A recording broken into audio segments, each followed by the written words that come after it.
তখন আল্লাহ বলবে তার এই অবস্থা কেন? বলবে সে সুদ খাইতো, ঘুষ খাইতো, সে সুদী মানুষের দান লাগাইতো। এমনকি এখন বর্তমানে বিভিন্ন সিস্টেমে সুদী চলছে। আপনি দেখবেন একটা সিস্টেম মানুষের সুদ কা, যেমন আমার 1 লাখ টাকা দাও, তোমার বৈশাখ মাস আসলে 1 লাখ টাকা দেবো, 2 দানও দেবো, আছে না নাই? সম্পূর্ণ সুদ, হারাম। কারণ আপনি 1 লাখ টাকার বিনিময়ে আপনি তার থেকে ধান কিনতে পারেন, কারণ বৈশাখ মাসে ধান সস্তা হবে, ঠিক কিনা বলেন? ওই ধান কেনার পর সে কিছু আপনাকে আলাদা বিষয় খুশি হয়ে দিলেন, কিন্তু সে আপনাকে টাকাও দিল, দানও দিল, আসলে পেলে লাভও পেলেন, তাহলে সুদের উপরে সুদ, ঠিক কিনা বলেন? হ্যাঁ, তো এটার মধ্যে পার্থক্য কি? তা সুদ আপনি দেখবেন আমার বাইসাবারা সুদ খান, আমার বইনারা সুদ খা, ঠিক আছে? বইনারীরা সুদ খা হন, দেখবেন মহিলা সুদি লাগা, ঠিক আছে? আমি একবার দাওয়াত খেতে গেছি, তখন একজন গেছে, আপনাদের দাওয়াত খেতে এসেছেন হুজুর, আমি তো জানি আপনি সুদ করে দাওয়াত খেন না, বেনামাজি করে দাওয়াত খেন না, কিন্তু ভেজাল আছে।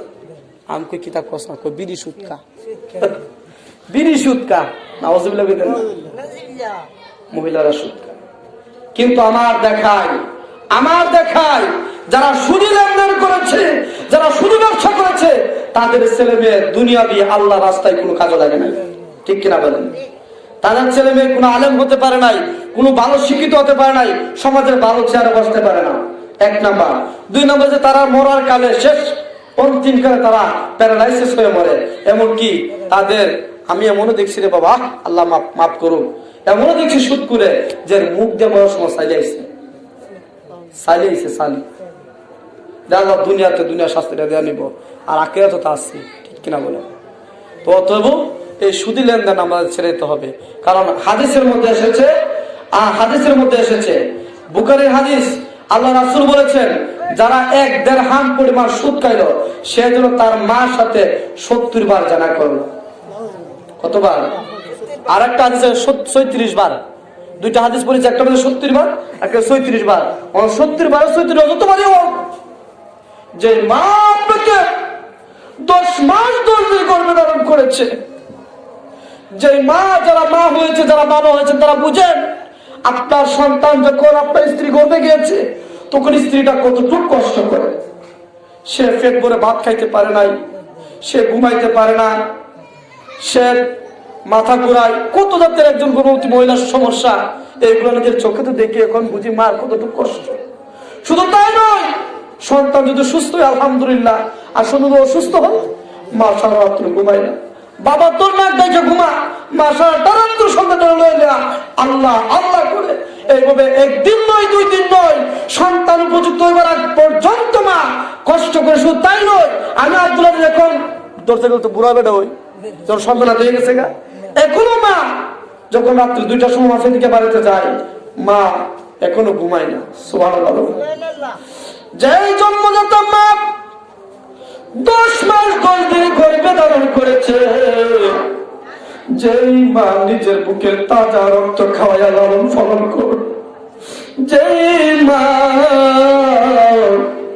রাতকে রাত মনে করে নাই, দিনকে দিন মনে করে, রাতের রাত দিনের দিন মা পরিশ্রম করতে করতে নিজের সোনার জীবন, নিজের সোনার জৈবন শেষ করে ফেলেছে, ঠিক কিনা বলেন? কত নির্যাতন বাবা মার উপরে করেছে। যখন আমরা দূরাই একটা লাশ এসে যখন মা দাঁড়িয়ে গেলাম, মাকে যখন মা বলে ডাক দিলাম, মা সকল কষ্টগুলো আঁচল দিয়ে মুছে আমাদের সাথে হাসি মুখে মা কথা বলেছে, ঠিক কিনা বলে? ও বন্ধু, সায়েন্টিস্ট যারা মেডিকেল সায়েন্স প্রমাণ করে একটি মানুষের পেটের মধ্যে যখন একটা টিউমার হয়, কি হয়? টিউমার, একটা টিউমারের ওজন 30 গ্রাম বা 40 গ্রাম বা 50 গ্রাম সর্বোচ্চ, ঠিক কিনা বলেন? 50 গ্রাম যে টিউমারটা, ওইটা অত্যন্ত বড় টিউমার, ঠিক কিনা? ওই টিউমারটা হইলে বা আরেকটা বিষয় আছে, বর্তমানে যে রোগটা বেশি আমার আম্মারও হয়েছে, যে রোগটা হচ্ছে ফাতর, পিত্তথলিতে ফাতর হওয়া, ঠিক কিনা বলেন? একটা পাথর, কণা কণা কিছু পাথর ফাউটারের মতো কিছু পাথর, সবজির গুঁড়ার মতো কিছু পাথর, 2-3টা পাথর যখন পিত্তদরিত হয়ে যায়, ওই মানুষটা খাইতে পারে না, ওই মানুষটা ঘুমাইতে পারে না, তার ঠিক মতো খাওয়ানো হয় না, তার ঠিক মতো ঘুম হয় না, পেট ভরে খাইলে বমি করে ছেড়ে দেয়, মাথা ঘুরা, পায়খানা প্রস্রাব ক্লিয়ার হয় না, ঠিক কিনা বলেন? ডাক্তারের ধরে যাইবেন, ডাক্তারের পরীক্ষা নিরীক্ষা করে বলবে, বাবা তোমার পিত্তথলিতে 2-3টা পাথর আছে। কয়টা? 3টা করলে তুই কেমন? তুই 3টা পাথর, কিন্তু এই পাথর তোমার আমার পিত্তথলি তৈরি, আমাদের খাওয়ান চলে না। কিন্তু আব্দুল আজিজ যখন মার গর্ভে ছিল রে, এই 20 গ্রাম আর 10 গ্রাম ছিল না, আব্দুল আজিজের ওজনটা ছিল 3 কেজি থেকে 2.5 কেজি থেকে 3 কেজি, ঠিক কিনা বলেন? এই 3 কেজি ওজনের আব্দুল আজিজকে নিয়ে একদিন নয়, 2 দিন নয়, 10 মাস 10 দিন মা গর্ভে ধারণ করেছে। মা কোনদিন বলে নাই আমার এই পাথরটা অপারেশন করে বের করে ফেলো। মা কোনদিন বলে নাই আমি এর বারটা সহ্য করতে পারি না।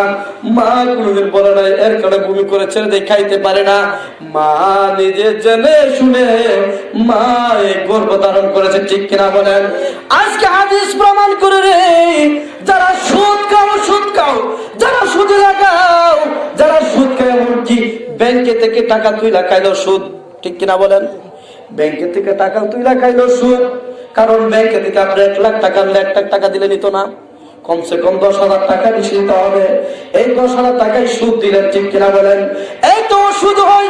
ও বন্ধুরে, যেই মা 10 মাস 10 দিন গর্ভে ধারণ করলো, আমার আপনার হাবিব কামলিওয়ালা মাদিনাওয়ালা বলে, ওই তার জন্মধারণী মার সাথে 70 বার খারাপ কাজ করলে, 70 বার জানা করলে, যে গুনাহ হয়, যে গুনাহ হয়, তার চেয়ে আরো নিকৃষ্ট গুনাহ তার আমল নামার মধ্যে 1 দিরহাম সুদ খাইলে লেখা হয়ে যায়। নাউজুবিল্লাহ। তুমি কিভাবে খাইবা বাবা? যে মা তোমাকে কিভাবে গর্ভধারণ করলো, ওই মার সাথে তুমি কিভাবে বেজানা করবা? দেখ, আমার কথা, বুখারীর কথা, হাদিসের কথা বিশ্বাস করলে ঈমান, না বিশ্বাস করলে বেঈমান, ঠিক কিনা বলেন? বিশ্বাস করলে ঈমান, না বিশ্বাস করলে বেঈমান। এখন আমার সিদ্ধান্ত তোমার কাছে ছেড়ে দিলাম, তোমার নিজের বিচার নিজে করবা। তুমি যদি মার সঠিক মার, যদি তুমি হালাল জাদা হয়ে থাকো, হালাল জাদা যদি হয়ে থাকো, মার স্তরের দুধ যদি তুমি খেয়ে থাকো, তাহলে তোমার মুখ দিয়ে সুদ ঢুকতে পারে, সুদ ঢুকতে পারে না। কারণ এই মাকে তো কষ্ট দেওয়া যাবে না, ঠিক কিনা বলেন? কারণ এই মায়ের পায়ের নিচে সন্তানের বেহেশত, আল্লাহ পাকের 8টা বেহেশত, এত দামি বেহেশত, যে বেহেশতে যারা পরিমাণ গুনাহ থাকলে বেহেশতে দেওয়া হারাম। যারা পরিমাণ, যারা কাকে বলে, একটা সরিষাকে 100 ভাগ করলে 1 ভাগের নাম হচ্ছে অনু, এই অনুর 100 ভাগ করলে এর নাম হচ্ছে রেণু, রেণুর 100 ভাগ করলে হচ্ছে যারা। বুঝাইতে পারছি? এই যারা পরিমাণ আমল নামে যদি গুনাহ থাকে, আপনি জান্নাতে যাওয়া হারাম। এত দামি জান্নাত, আল্লাহ বলে ওই মাস মনে কষ্ট দিলে, ওই মাস সাথে বেয়াদবি করলে তোমার জন্য 8টা জান্নাত হারাম হয়ে যায়। আর যে ব্যক্তি মাকে খুশি করতে পারলো, বাবাকে খুশি করতে পারলো, তার জন্য আল্লাহ 8টা জান্নাত কান্না করবে, আল্লাহ ওই তোমার মায়ের বান্দার আমার বুকে দাও, কারণ সে মার খেদমত করে। সুবহানাল্লাহ। তাহলে আজকে আলোচনা থেকে আমরা কি শিখলাম? আজান মনে হয়ে দিয়ে দিচ্ছে নাকি? আজকে আলোচনা থেকে আমরা কি শিখলাম? 1 নম্বর হচ্ছে আমরা আমল করতে হবে, কারণ আমল ছাড়া ঈমান থাকে না। কি থাকে না? আমি সার কথাগুলো সংক্ষিপ্ত করে দিচ্ছি। আমল ছাড়া কি থাকে না? ঈমান থাকে না। কারণ এই ঈমানটা দুর্বল হয়ে যায় আমলবিহীন। যে কোনো সময় শয়তান, মর্দুর শয়তান আপনার ঈমানটাকে হরণ করে ফেলবে যদি আপনি ঈমানদার। এই কারণে আমল হচ্ছে ঈমানের সিকিউরিটি গার্ড। আমল হচ্ছে কি? ঈমানের সিকিউরিটি গার্ড। যে ব্যক্তি বেশি আমলদার হয়, তার ঈমানটা তত মজবুত হয়। সুবহানাল্লাহ। অতএব আমল ছাড়া ঈমানদার হতে পারে না, 1 নম্বর কথা। 2 নম্বর হচ্ছে গিয়া, এই আমলের মধ্যে সর্বোত্তম আমল হচ্ছে নামাজ। কি? নামাজ। তারপর হচ্ছে রোজা, ফরজ রোজা। অতএব নামাজ আমাদের পড়তে হবে। আমি সুন্নি হই, আমি এই হই, আমি সেই হই, নামাজ ছাড়া কোনো পরিচয় নাই। নামাজ ছাড়া কোনো পরিচয় নাই তোমার। তোমার পরিচয় হচ্ছে মুমিন, নামাজ দেওয়া, ঠিক কিনা বলেন? 3 নম্বর হচ্ছে এই সুদ। সুদ হচ্ছে সবচেয়ে নিকৃষ্ট গুনাহ। এর চেয়ে নিকৃষ্ট গুনাহ আমার মনে হয় পৃথিবীতে দ্বিতীয় কোনো গুনাহ নাই। অথবা আমি সকল বাবা মুসলমান বাবা ভাইদের দৃষ্টি আকর্ষণ করে বলবো, আল্লাহ রাস্তায় সুদি কারবার ছেড়ে দেবেন, ভিক্ষা করে খাবেন, সুদ থেকে ভালো হবে, ঠিক কিনা বলেন? যদিও ভিক্ষা করা জায়েজ নাই, কিন্তু সুদ থেকে ভিক্ষা করা ভালো, ঠিক কিনা? সুদ থেকে ভিক্ষা করা ভালো, সুদি করে খাবেন না। 3 নাম্বার হচ্ছে মা বাবার খেদমত করতে হবে, ঠিক কিনা?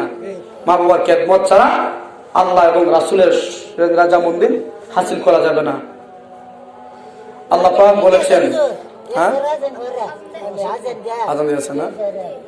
অতএব এনে হুজুর এনে না এনে হুজুর মানা দেখেন। তাহলে মা বাবার খেদমত করতে হবে, ঠিক কিনা বলেন? হ্যাঁ, মা বাবার খেদমত ছাড়া কোনদিন আল্লাহ এবং রাসূল পাওয়া সম্ভব হবে না। আল্লাহ পাক আজান দিয়ে দিয়েছে মনে হয়। হযরত মুসা নবী আল্লাহর সাথে বেশি বেশি কথা বলতো, এই কারণে মুসা নবী একদিন প্রশ্ন, আল্লাহ আমার সাথে জানাতে যাবো কেডা, আমার সঙ্গী কেডা? আল্লাহ জিজ্ঞেস, আল্লাহ তোমার সঙ্গী একজন কসাই। সুবহানাল্লাহ। মুসা নবী বেদর হয়ে গেছে গা, আল্লাহ আমি একজন কত বড় একজন মুজিজা প্রাপ্ত একজন নবী, বড় বড় নবীদের মাঝে আমি একজন নবী কিংবা রাসূল, আমার মর্যাদা আল্লাহ এত কিছু আমার সাথে কথা বলে, আমার কালামুল্লাহ উফাদি দিচ্ছে, আমার সাথে বলে একজন কসাই যাবো, দেখি কাটছেন। আল্লাহ আল্লাহকে মুসা ফাঁক নামতি কইরো না, ওই কসাই বাড়ি ইমুক জায়গায় ইমুক গ্রামে, তুমি যাও গিয়া কসাইয়ের সাথে দেখো, কেন কসাই তোমার সাথে যাবে। সুবহানাল্লাহ। সংক্ষিপ্ত করে আজান দিয়ে দিছে।